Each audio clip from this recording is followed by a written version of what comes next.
Joining us now is the mayor of Washington, D.C., Muriel Bowser. Madam Mayor, thank you so much for making time tonight. I know you have a million things on your plate. Thank you, Rachel. Thank you. I appreciate it. Let me ask you about what I just described in terms of the federal forces in the streets in D.C. and what strikes me as strange and worrying about them. I have to ask if you have a different perspective on them, if you and your team in D.C. city government have more of a sense of who these armed men are and why they're not wearing any identifying information.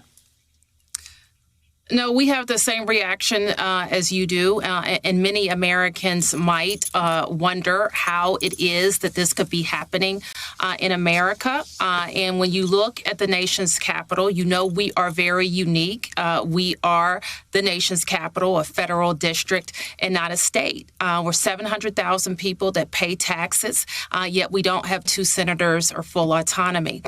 And so because of our lack of statehood, the federal government can encroach on our city streets in the name of protecting federal assets. And so that's what's been done here. I think it's unprecedented that state troopers from other states have been brought into the district and these unnamed other federal police officers. And you make a very good point. We know some of the agencies who are here. We don't know why they don't have any identifying marks, and none of them should be armed. Do you know what the command structure is? There has been open source reporting, and William Barr, the Attorney General, commented on it a little bit at his press conference at the Department of Justice, saying that the president had asked him to be in charge of these sort of policing and or paramilitary forces, including some of them that he fully admitted were outside the Justice Department and outside any of its subsidiary agencies. Do you know what the command structure is in terms of who these forces answer to? Well, I think that there may be even some confusion among the federal agencies. We think that Attorney General Barr has been designated by the president to be the leader of the federal forces in Washington. But let me also be clear: I don't want them to be confused with our police department, the Metropolitan Police Department, 4,000 strong, that reports to Chief Newsham, who reports directly to me. So we are policing our city streets. The feds are focused on their federal assets, except they grow, and they have grown, and they're moving around in these ominous outfits and vehicles, including helicopters and Humvees. I know that tonight is your first night in several days without a curfew in place in D.C.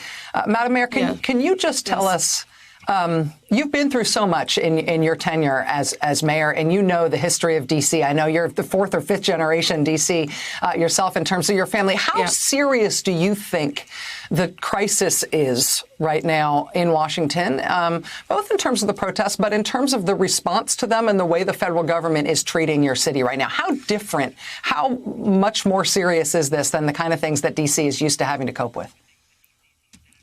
Well, we have to suffer the indignity of not having 2 senators every day in Washington, D.C. And what that means is we don't have 2 people fighting for resources for us. And we've seen the effects of that during COVID.